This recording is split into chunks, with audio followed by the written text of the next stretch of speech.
everybody, and welcome back to my channel. You can see my cherries are red.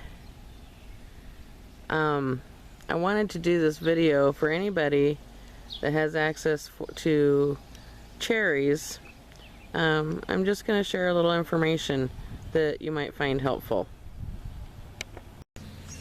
Now I've moved into the shade of the trees,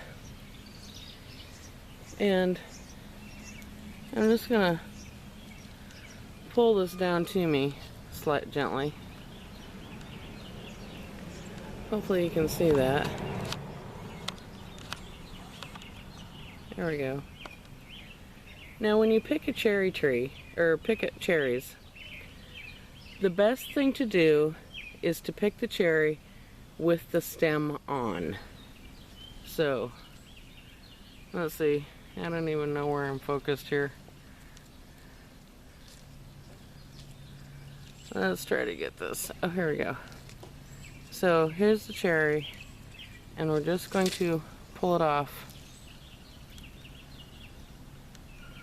like that, stem on. And I'm gonna let that go. Sometimes when you do that, when you're holding onto a branch, you'll get like a whole clump of leaves. That's okay. It's not gonna hurt the tree. It happens.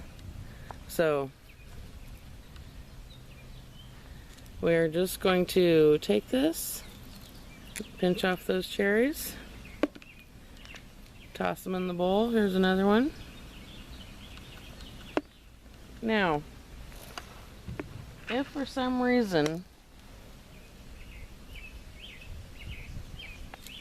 let me get this back down here. If for some reason, and this is going to happen too. Actually, let me get one that doesn't have a bird bite in it. There we go. Sometimes when you pick, you're going to get one where the stem comes off. And that's alright too. The reason I say to leave the stem on is because once you spend several hours picking cherries, you are not going to have time in the day to process all your cherries. And when you leave the stem on, it keeps them fresher longer. So on this one, see where the stem was? It's gonna act like a grape. You know those grapes that are in the bottom of the bag that fall off? They get kind of shriveled around, you know, and then they start not looking good quicker. That's exactly what happens to cherries. Okay. So I picked a handful of cherries, and I'm just going to eat these because tart cherries are an excellent pain reliever. I was in a really bad car accident back in 1995. The kind where you have to use the jaws of life to get the person out. So, it kind of created problems for my back, and my back hurts a lot. So does I have a hip that hurts a lot too. To look at me, you'd never know that there's a thing wrong with me. But on the inside, there's a few things, I'll admit. But anyway, I like to eat tart cherries. I like to drink tart cherry juice. And there's a few other things I'm going to share with you throughout the cherry season. But what this part I wanted to show you. Now this is what your sink is going to look like, but a ton more. Okay? I have a stain in my sink and it embarrasses me. I haven't bleached it yet, so that's why we're not at the sink. So what you do is you just get your hand in there and, you know, just swish them around in the sink in a sink full of water. And this is important because when you're done swishing, you're going to inspect. If there are any cherries that float you'll want to throw those away. Those are wormy cherries or buggy cherries. All mine are sinking. This little brown stuff that's floating around on top, that's just the dried blossom end from when they were forming. But none of my cherries are floating. They're all down here at the bottom. And so all my cherries are good to eat, which I plan to do. And that's how you determine if cherries are buggy or edible. Of course, if they were to have like a great big gigantic black spot on it, yeah, I wouldn't eat that. Wouldn't process it, wouldn't eat it, wouldn't turn it into jelly, nothing. I'd just throw it away.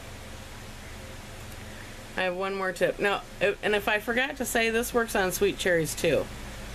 All cherries, put them in a sink full of water, swish them around, and whatever floats, throw them away. Okay, now I've just drained my cherries, and this is a little trick that only works for tart cherries. Pitting them. The easiest way to pit them is to, my end frame here, excuse my hands, I've been in the garden. Take it by the stem, take the stem off, just, wait, there we go. See, I got the cherry. Take the stem off, and then you're just going to, let's see if I can get this in here, squeeze the pit out, just like that. You'll want to do that over a bowl because a little cherry juice comes out with it, and you're probably going to want to keep the cherry juice. So here it is again. Got the cherry, pull the stem, and then just,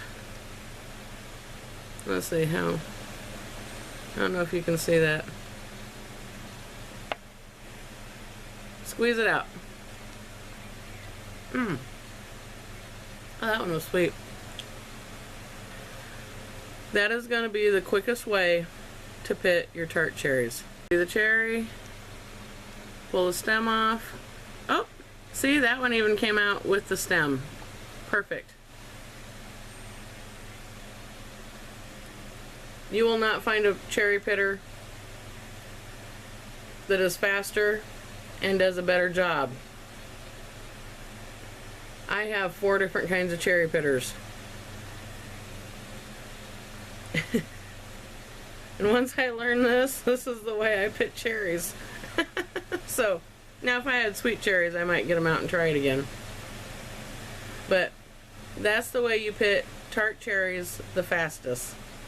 If you have a faster way, please let me know. Because that's going to be extremely helpful information.